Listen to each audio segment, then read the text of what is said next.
আসসালামু আলাইকুম। আশা করি সবাই ভালো আছেন। তো আজকের ভিডিওতে আমি আপনাদের জানাবো বিকাশ নতুন যে একটা লিমিট আপডেট করেছে কয়েকটা বিষয়ে, সেই আপডেটটা আমি বিষয়ে আপনাদেরকে জানিয়ে দেব। তো সেটা জানার জন্য চলুন আমরা বিকাশের ওয়েবসাইটে চলে যাই।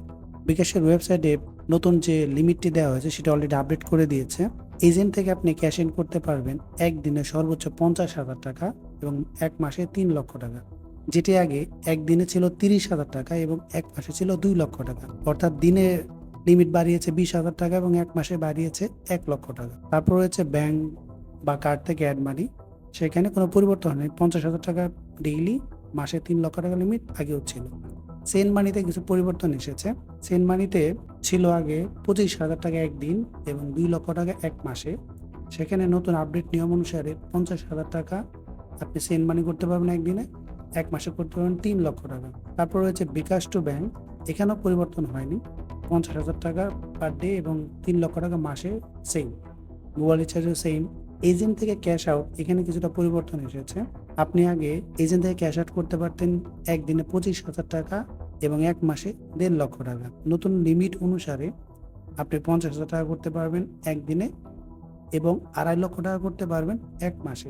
ক্যাশ আউটটা আপনার ইনক্লুডিং সবকিছু, এজেন্ট থেকে, এটিএম থেকে, রেমিটেন্সে কিছু পরিবর্তন এসেছে। আগে ছিল মাসে ৪,৫০,০০০ টাকা, এখন সেইটা আনলিমিটেড করে দিয়েছে এবং পার ডে ২,৫০,০০০ টাকা করতে পারবেন। আমি আরো কয়েকটা বিষয় পরিষ্কার করে রাখি। মূলত এই লিমিটটা বাড়ানো হয়েছে ৩ টি ক্ষেত্রে। ক্যাশ ইন, সেন্ড মানি এবং এজেন্ট ক্যাশ আউট বা ক্যাশ আউট যেটা বলি সেটা থেকে। তো এইখানে ২ টা শর্ত ওরা দিয়ে দিয়েছে। এটা পরবর্তী ঘোষণা না দেওয়া পর্যন্ত চলবে এবং এই লিমিটটি কিন্তু স্টুডেন্ট অ্যাকাউন্টের জন্য প্রযোজ্য নয়। আরেকটি বিষয়, আপনি আপনার অ্যাকাউন্টে সর্বোচ্চ ৩,০০,০০০ টাকা একেবারে রাখতে পারবেন। কিন্তু ধরুন আপনার অ্যাকাউন্টে ৩,০০,০০০ টাকা আছে, এরপর যদি আপনার বাইরে থেকে কেউ রেমিটেন্স পাঠায়, সেটা কিন্তু ইনক্লুড হবে না। অর্থাৎ ৩,০০,০০০ টাকার পর আপনি যে কোনো অ্যামাউন্ট রেমিটেন্সে নিয়ে আসতে পারবেন।